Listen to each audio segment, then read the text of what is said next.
ಈ ಬಾರಿಯ ಜಿಲ್ಲಾ ಪಂಚಾಯತ್ ಮತ್ತು ತಾಲೂಕು ಪಂಚಾಯತ್ ಚುನಾವಣೆಯಲ್ಲಿ ಜೆಡಿಎಸ್ ಪಕ್ಷವು ತನ್ನ ಗತ ವೈಭವ ಮೆರೆಯಲಿದ್ದು ಯಾವುದೇ ಪಕ್ಷದೊಂದಿಗೆ ಹೊಂದಾಣಿಕೆ ಮಾಡೋಲ್ಲ ಅಂತ ಉಡುಪಿ, ದಕ್ಷಿಣ ಕನ್ನಡ, ಚಿಕ್ಕಮಗಳೂರು ಮತ್ತು ಶಿವಮೊಗ್ಗ ಜಿಲ್ಲೆಗಳ ಜೆಡಿಎಸ್ ಉಸ್ತುವಾರಿ ಮತ್ತು ರಾಜ್ಯ ಉಪಾಧ್ಯಕ್ಷ ಸುಧಾಕರ್ ಶೆಟ್ಟಿ ಅವರು ಕಾಪುವಿನ ಪಕ್ಷದ ಕಚೇರಿಯಲ್ಲಿ ನಡೆದ ಪತ್ರಿಕಾಗೋಷ್ಠಿಯಲ್ಲಿ ಹೇಳಿದ್ದಾರೆ.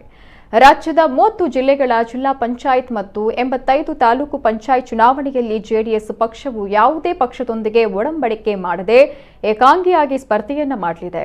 ಈ ಬಾರಿ ದೇಶದೆಲ್ಲೆಡೆ ಜನರು ಪ್ರಾದೇಶಿಕ ಪಕ್ಷಗಳ ಬಗ್ಗೆ ಚಿಂತನೆಯನ್ನ ಹೊಂದಿದ್ದು 16 ರಾಜ್ಯಗಳಲ್ಲಿ ಪ್ರಾದೇಶಿಕ ಪಕ್ಷ ಪಾರಮ್ಯ ಹೊಂದಿದೆ. ಜನರು ಖಚಿತವಾಗಿ ಕರ್ನಾಟಕದಲ್ಲಿ ಜೆಡಿಎಸ್ನತ್ತ ಒಲವನ್ನ ಹೊಂದಿದ್ದಾರೆ ಅಂತ ಹೇಳಿದರು. ಉಡುಪಿ ಜಿಲ್ಲೆಯಲ್ಲಿಯೂ ಜಿಲ್ಲಾ ಪಂಚಾಯತ್ ಚುನಾವಣೆ ಮತ್ತು ತಾಲೂಕು ಪಂಚಾಯತ್ ಚುನಾವಣೆ ಎದುರಿಸುವುದಕ್ಕೆ ಜಾತ್ಯತೀತ ಜನತಾದಳ ಪಕ್ಷ ಸರ್ವಸನ್ನದ್ಧವಾಗಿದೆ. ಈ ಬಾರಿ ಅತ್ಯಂತ ಹೆಚ್ಚಿನ ಸ್ಥಾನವನ್ನ ಉಡುಪಿ ಜಿಲ್ಲೆಯಲ್ಲಿ ಪಡೆಯಲಿದೆ ಎಂದರು. ಸುಧಾಕರ್ ಶೆಟ್ಟಿಯವರನ್ನ ಕಾಪು ಮಹಾಬಲ ಮಾಲ್ನಲ್ಲಿರುವ ಪಕ್ಷ ಕಚೇರಿಯಲ್ಲಿ ಜಿಲ್ಲಾಧ್ಯಕ್ಷ ಬಾಲಾಜಿ ಯೋಗೀಶ್ ಶೆಟ್ಟಿ ಆತ್ಮೀಯವಾಗಿ ಗೌರವಿಸಿದರು.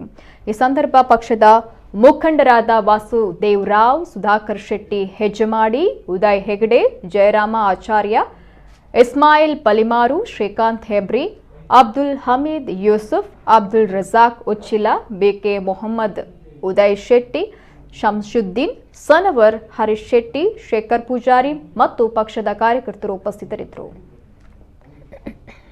ಜನಗಳು ಜಾಸ್ತಿ ಇದ್ದಾರೆ. ಬಿಜೆಪಿ ಪಕ್ಷ ನಾವು ಬಿಜೆಪಿ ಅಂತ ಹೇಳುವಾಗ ನಾವು ಯಾವುದೇ ಒಂದು ಸೆಂಟಿಮೆಂಟ್ಸ್ ಇಟ್ಕೊಂಡು ನಾವು ರಾಜಕೀಯ ಮಾಡ್ತಾ ಇಲ್ಲ. ರಾಜಕೀಯ ಮಾಡ್ತಿರುವಂತಹ ಇದರಲ್ಲಿ ನಾವು ರಾಜ್ಯದ ಅಭಿವೃದ್ಧಿ ಬಗ್ಗೆ ಯೋಚನೆ ಮಾಡ್ತೀವಿ. ನಾವು ಈ ದೇಶದ ಬಗ್ಗೆ ಚಿಂತನೆ ಮಾಡೋರು, ನಾವು ಸ್ವಾಭಿಮಾನಿಗಳೇ, ನಾವು ಭಾರತೀಯರೇ, ನಾವು ಹಿಂದೂಗಳಿರ್ತೇವೆ. ಎಲ್ಲ ಪಕ್ಷ ಎಲ್ಲ ವ್ಯವಸ್ಥೆಯೂ ನಮ್ಮಲ್ಲಿದೆ.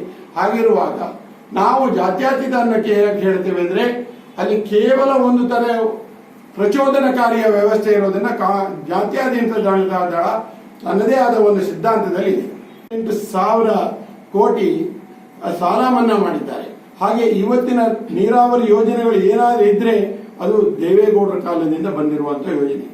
ಈಗ ನಾವು ಈ ಭಾಗಕ್ಕೆ ಬಂದ ಈ ಭಾಗದಲ್ಲಿ ಯೋಚನೆ ಮಾಡಿದಾಗ ನಮಗೆ ಮೊದಲಿಂದಲೂ ಉಡುಪಿಯ ಜಿಲ್ಲೆಯ ಜಾತ್ಯತೀತ ದಳ ಇದೆ.